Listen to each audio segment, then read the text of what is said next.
Welcome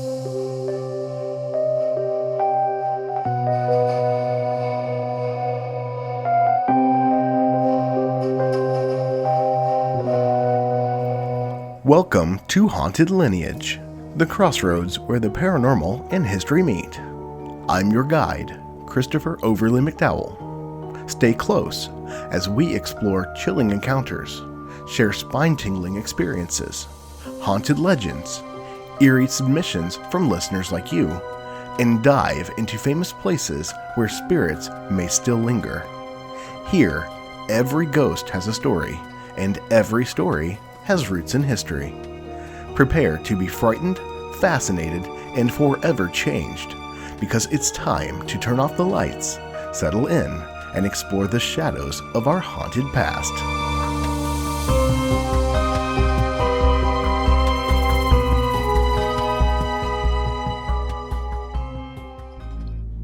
On this Haunted Lineage podcast episode, I'll dive into a personal experience that my now husband and I had while living in Quincy, Illinois. The following is something that I've previously written about in a 2-part article series on hauntedlineage.com, and is something that I will retell and expand on in this episode. A couple of years after high school, my now husband and I moved to Quincy, Illinois. Being from our small towns, this is what we thought moving to the city was going to be like for us. In 2006, we had to search for a place to live in a way that is usually very different from today. We bought the local newspapers so that we could search the for rent sections, looked on Craigslist for listings in our price range, asked friends in the area for leads, and spent hours driving around Quincy looking for signs that said for rent to be posted in yards or even in windows. The process took weeks and rendered some places that are better considered nightmare fuel instead of potential places to live. One of the first units we took a look at was what was listed as an efficiency apartment. Being from small towns where we had never heard the term before, we decided to look. We arrived at this big 2-story brick house. Looking at it while we waited for the gentleman that we had spoken with on the phone to arrive, we thought that perhaps it had been turned into 2 separate apartments. Once he arrived, he opened the door for us and made a comment about it being small. We thought nothing of it and passed through the threshold into what was essentially a larger room that contained a small living space and kitchen, with a door that went to what we discovered was the bathroom. Not being familiar with what we had walked into, we asked the man where the bedroom was. He responded with a chuckle and explained that an efficiency doesn't have a separate bedroom, and what we saw is what the apartment consisted of. We then quickly finished looking at the place, thanked him for showing us the unit, and hopped into our car with a sigh of defeat to continue our search for a place to settle on. In the continuation of our search, we ran into additional efficiencies that had just been listed as small or some other term that hid what they were. I ran across a listing that said it was a large efficiency and that all utilities were included, so we decided to check that out, only to be let down once again. We then found a listing that said it was a house that had been turned into a duplex, so that sounded bigger and we decided to check that out. We pulled up to this once proud and beautiful, but now sadly slightly unkempt house in a once thriving neighborhood, and were let inside of a foyer that had been converted into an entry for the bottom apartment, or you could continue on up the stairs to the 2nd story. This made us instantly nervous, as the door to the bottom unit was only a set of pocket doors that were pulled shut with no obvious way to lock them closed. The unit we were looking at was upstairs, so we continued on upstairs behind the listing agent. This brought us immediately into what was the eat-in kitchen. This is where the real questions of what did we just walk into and was there ever someone murdered here that started to form in our heads. The scene of that kitchen was something straight out of a slasher movie, and the other rooms we saw didn't get any better. After glancing through the rooms that had poorly been slathered with paint jobs that covered everything from hairs to light switches, and physically wretched from the sight of the bathroom's condition, we made our way back to the kitchen. While there, the agent was trying to talk to us, but I had gravitated toward the sink and discovered a double-pane window that had a massive number of dead flies between them, and additional dead flies around the bottom of it, and on the counter, and in the sink. I quickly and subtly showed my husband the horror that I had found, and we finally were able to dismiss the agent and leave. Once safely in our car, we both decided it absolutely was not for us, and that it resembled something straight out of the Amityville movie franchise. We dodged subsequent phone calls from the agent for a week after that. During this time, we continued our search, and while driving around the northwest part of Quincy, we came across a neighborhood just a few blocks from the river on a hill that had a few for rent signs in the yard, all with the same phone number on them. Looking like these houses were all better taken care of than the previous units we had looked at, we gave the number a call, and to our surprise, a cordial older lady answered almost immediately. She explained that she had been out shopping or having lunch and asked that we meet her in front of one of the units in about 30 minutes. This large home on Elm Street had a large facade that looked like a starburst design. It had been converted into a quad-plex by the lady very recently. We get to the door and climb one of the steepest, curvy, carpeted staircases I have ever seen in a home. We noticed that everything was essentially brand new, from the drywall to the flooring, the cabinets, and even the bathroom. It even smelled new. While at the home, we were regaled with the story about how the home had been built by a beer baron during the height of Quincy's brewery heyday, and that the neighborhood had been favored by a few of them and their immediate family members during that time. We found this intriguing and agreed to a time to sign lease paperwork. When it came time, we arrived at the lady's large Italianate home that was situated on the opposite end of the block. It had been very well maintained and restored. We were welcomed inside and found ourselves surrounded by refinished, reupholstered, and restored period furniture. We moved into that apartment at the top of the steep, winding staircase around a week later, bringing what little we had with us and trying our best to make a home from almost nothing. Naturally, this meant hitting a few junk stores, as my family called them, as well as finding the cheapest options at the local Walmart. We successfully transformed that blank canvas of an apartment into what we thought was our happy home, but we would soon find out differently. Things started out normal with a side of slightly uneasy feelings. I looked for a job while my partner worked at a gas station across the river in West Quincy, Missouri. At first, this was not an issue, but a few weeks went by and these initial feelings of unease would change. Initially, we attributed them to the small one-story house that was visible from our front apartment windows, or perhaps just from the age of the shell of the house itself, or even just living on a strange street that neither one of us grew up on. At night, it was easy to see how this could be the case, because on the entire block there were maybe 2 street lamps, one of which was completely obscured from view by a massive tree, and the other just bright enough to cast long shadows and outline the edges of buildings surrounding it. The feelings of unease would change to fright one night while we sat watching a movie, rented from the local Blockbuster, in preparation for an impending snowfall forecasted for the area.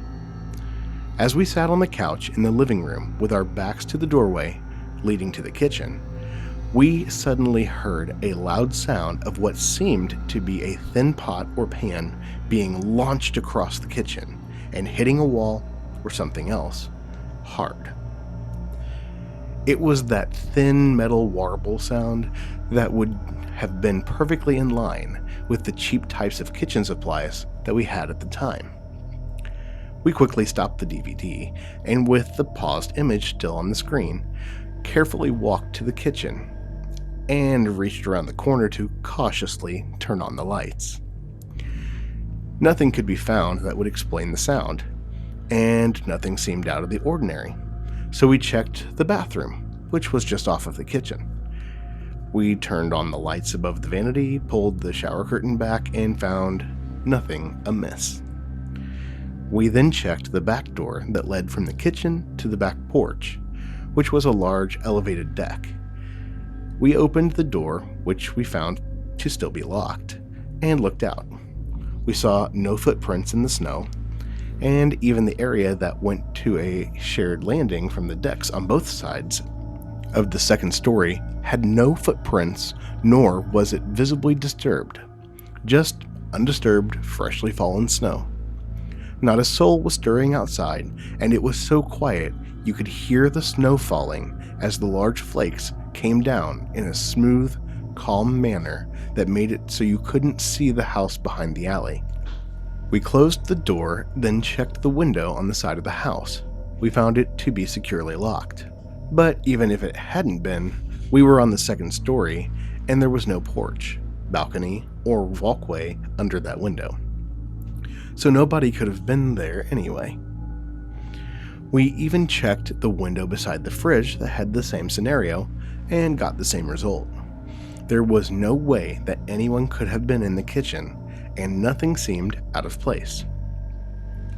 After looking at each other, utterly perplexed, we both said we had no explanation for what we had heard, and decided to keep the kitchen light on for the rest of the night.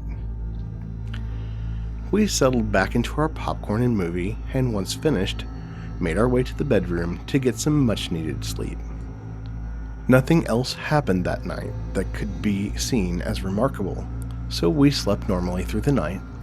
Multiple nights passed, and no further issues appeared, so the issue quickly faded into an odd occurrence in our minds. Soon, though, this would change, as our night terrors on Elm Street had just begun. We kept our thermostat at 68 degrees Fahrenheit during the day, and lowered it to 65 degrees at night. The thermostat in that apartment was the old manual type, where you have to manually slide a lever to the desired temperature. There is a good amount of resistance, and it doesn't move by itself. A few days to a week after the incident with the mysterious pan sound, we found ourselves waking up often drenched in sweat, and found that the temperature had somehow been changed to 85 degrees or more. This happened night after night, and the scenario was always the same. The dial had been moved to a high temperature, and we woke up drenched in sweat. This started being accompanied by unexplained disturbances in the apartment, and seemed whatever was haunting our apartment was feeding off of the energy from the heat. One night, while getting settled into bed, we noticed that the room seemed to be darkening in an unnatural, almost cinematic way. No trees or external light sources seemed to be causing this, so we could not explain it. As we stared at the darkness collecting and growing in the northeast corner of our bedroom ceiling, we began to see the shape of a person forming. Right before our eyes, the figure was sitting on the ceiling, upside down, to us, and we got the mental impression that this was a little girl. I've mentioned before that both my husband and I have some extrasensory perception abilities, so while we saw a shape in the otherworldly darkness, the fact that it was a little girl and some of her features were perceived by impression. I immediately spoke, commanding it to leave in the name of God, while asserting my power over the dead because I was of the living. The darkness quickly dissipated, and we both sensed that whatever that was had not truly been a child. No, it was something else, toying with us, taunting us. And we both had the feeling that it would return. Then came the night we heard something that chilled us to our very core. A growl. Our apartment had two main doors in and out, an exterior door at the ground level and a secondary interior door at the top of the winding staircase. On this particular night, we forgot to close and lock our upstairs door. We didn't yet sleep with our bedroom door closed. Both of these turned out to be mistakes that we would soon rectify. After our good nights, I rolled over to sleep. My side of the bed was nearest to the front wall of the apartment and the corner facing the windows. As I snuggled into the blankets for the night, I hear a deep, guttural growl suddenly erupt just inches from my face. It was so close that I even felt air move as if it was the actual breath of some large animal. Startled, I immediately and reactively launched myself completely horizontally on top of my husband in my panic. He had heard it too and looked at me eyes wide with fear. Almost immediately, we prayed, commanding the entity to leave. Then, just as before, we checked the thermostat, and sure enough, it had been cranked up yet again.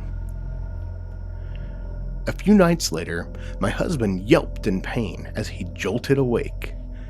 When we turned on the lights, fresh, unexplainable scratches that looked like they were from some massive animal went across his back. We had no pets at the time, and I had been facing the opposite direction, so could not have done it. When we checked the stairwell door, it was wide open. We had seemingly forgotten to close it yet again. We got up, went to our bedroom door, and closed it. That was the night we closed our bedroom door for the first time. It didn't do much, as soon the door started rattling violently, as if some gigantic thing was trying to get in. We heard scratching, snipping, and shuffling sounds, all while the door rattled with urgency and determination. The presence we felt emanating through that door was one that felt massive, primal, and furious. The next day, desperate for answers, I started researching online. What were we dealing with here? As my husband started to take more overnight shifts at the gas station, I stayed home, in the empty apartment, all alone. Except for whatever it was that at this point seemed to be stalking us. I grew scared, with my fear increasing and compounding with each incident we experienced. I locked the bottom door, the top door, the door to the deck from the kitchen, even closed our bedroom door since it was off of the living room. The activity eventually got so bad I would turn every light on in the apartment prior to him leaving for the night. I stayed up all night, afraid to sleep, and slept with him after he arrived home the next morning. During this time, I'd play on my computer overnight, which was situated in the living room, right across the door leading down the staircase. I never let my back face the door while he was away. But even with being in the same room as the thermostat, it continued to change to an unbearable setting almost nightly. Some nights it would change multiple times, as I would check it periodically. Each time the temperature would spike, the activity in the house would escalate to higher levels. Then it got worse. A night came when something wanted in so badly that it jiggled the doorknob.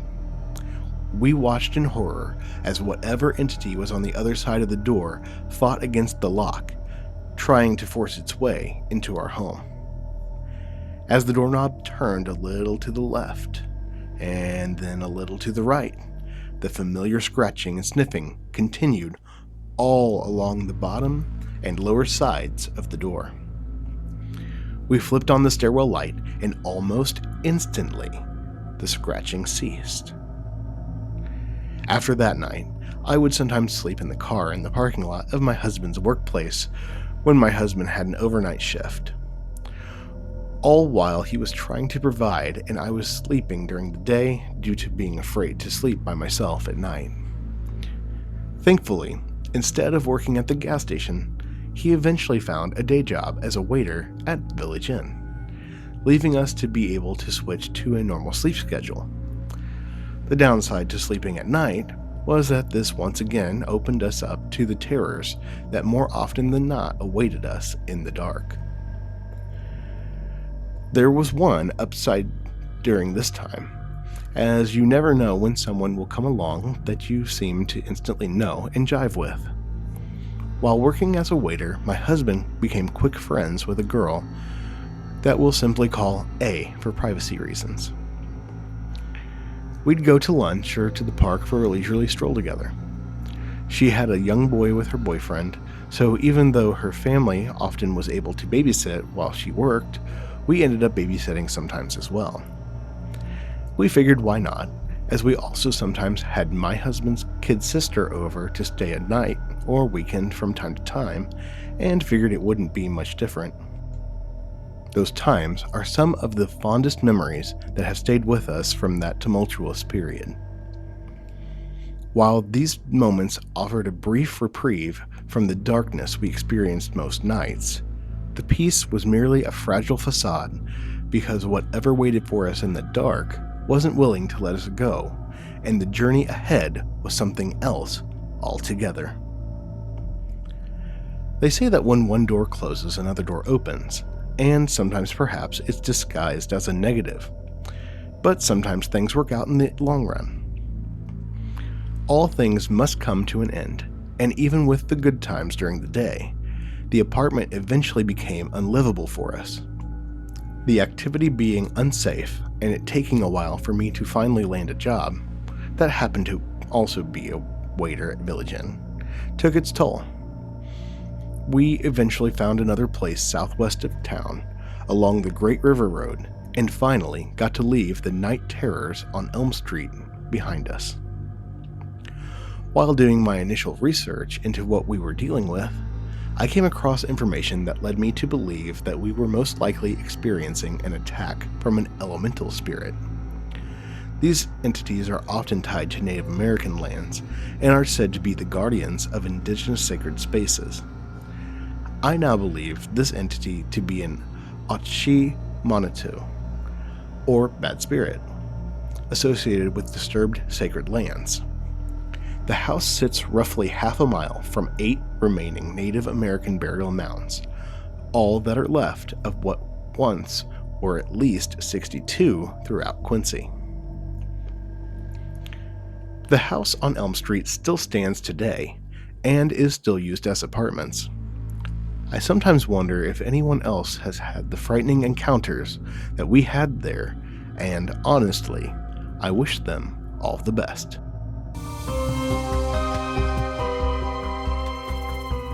And that concludes this episode of Haunted Lineage. The support of our curators on Patreon makes this all possible. Join today and get exclusive access to episodes, behind-the-scenes content, and more. Had a paranormal encounter? Share it with us at hauntedlineage.com. You can find us on Facebook, Mastodon, and Blue Sky. Just search Haunted Lineage. Together, we'll continue to examine where the crossroads of the paranormal and history meet. We never know what the echoes of the past will have in store for us next. Until next time, stay curious and keep the lights on.